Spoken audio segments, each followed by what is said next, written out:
चलें जी, chapter 7 coordinate geometry का first solved example discuss करते हैं।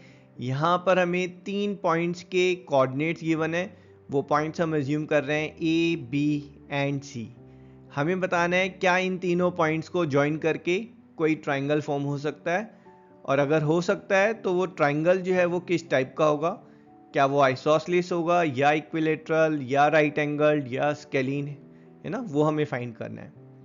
तो पहला तो भाई 3 पॉइंट्स को ज्वाइन कर रहे हैं तो ट्राइंगल तो फॉर्म होना ही चाहिए ना। ये क्वेश्चन जो है वो अपने आप में इनवैलिड सा लग रहा है, तो ऐसा नहीं है। तीनों पॉइंट्स अगर ये स्ट्रेट लाइन में हुए तो फिर ट्राइंगल फॉर्म नहीं होगा, है ना। स्ट्रेट लाइन में मतलब कोलिनियर अगर हुए तो ये ट्राइंगल नहीं फॉर्म होगा। तो सॉल्व करने के लिए हमें फाइंड करनी है सबसे पहले length A B, B C and A C की लेंथ। और लेंथ फाइंड करने के लिए हम यूज़ करेंगे अपना डिस्टेंस फॉर्मूला। अब यहाँ पर ये जो x1 x2 है, y1 y2 है, तो x1 x2 is like difference of abscissa. तो ऐसा कुछ नहीं है कि ये x1 है और ये x2 है। देखिए आप 3 minus of -2 that's 5 square will give me 25। और अगर मैं इसमें से इसको माइनस करता हूँ दैट्स -2 -3 दैट्स -5, और -5 का square again is 25। So this basically is like difference of abscissa, this is difference of ordinate, ठीक है। बट यहाँ पर चीज़ें सिंप्लीफाई रखने के लिए हम यहाँ पर पहला जो ए बी की लेंथ फाइंड कर रहे हैं उसमें हम इसको x1 y1 ले रहे हैं और इसको x2 y2, और ये जो डिफरेंस का स्क्वायर ले रहे हैं तो पहली टर्म क्या होगी 3 minus of -2 that's 5 square, and second term will be 2 minus of -3 that again is 5 square, ठीक है। इसको हम लिखेंगे as square root of 50।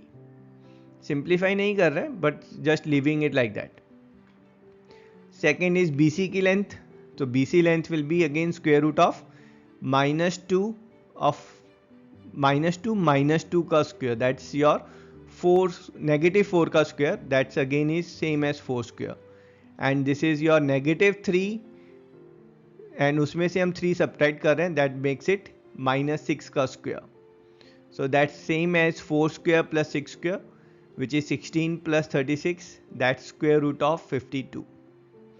Same way AC की लेंथ फाइंड करेंगे that will be 3 minus of 2 whole square plus 2 minus of 3 whole square और पूरे का square root, and this is same as 1 square plus -1 square, और this is square root of 2। तो यहाँ पर ये फाइंड करने के लिए कि भाई क्या ये कोलिनियर है या नहीं। अगर तीनों पॉइंट्स कोलिनियर होंगे then sum of two length will be equals to the third length.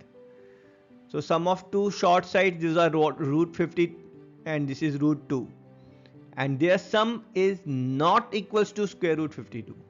अगर sum equal नहीं है that means they will form a triangle.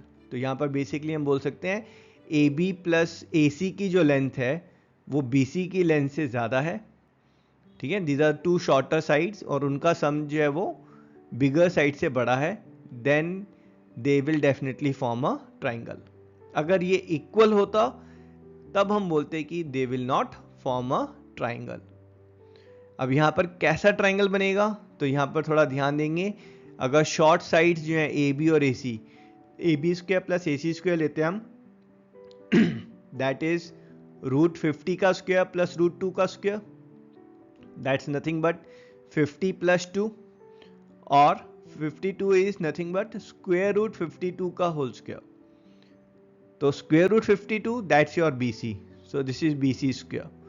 तो यहाँ पर हमारे पास ये पाइथागोरस थ्योरम आ रही है that sum of two square of two sides is equals to third side, that means BC length will become hypotenuse, ठीक है। राइट एंगल ट्राइंगल में पाइथागोरस थ्योरम वैलिड होती है, और जिस ट्राइंगल में वाइस वर्सा, जिस ट्राइंगल में पाइथागोरस थ्योरम वैलिड हो जाती है, मतलब not Pythagoras theorem, sum of square of two side becomes equals to sum square of third side, then that triangle becomes a right angle triangle. So this converse of Pythagoras theorem से we can say कि जो triangle form हो रहा है वो right angle triangle है, and that's our answer.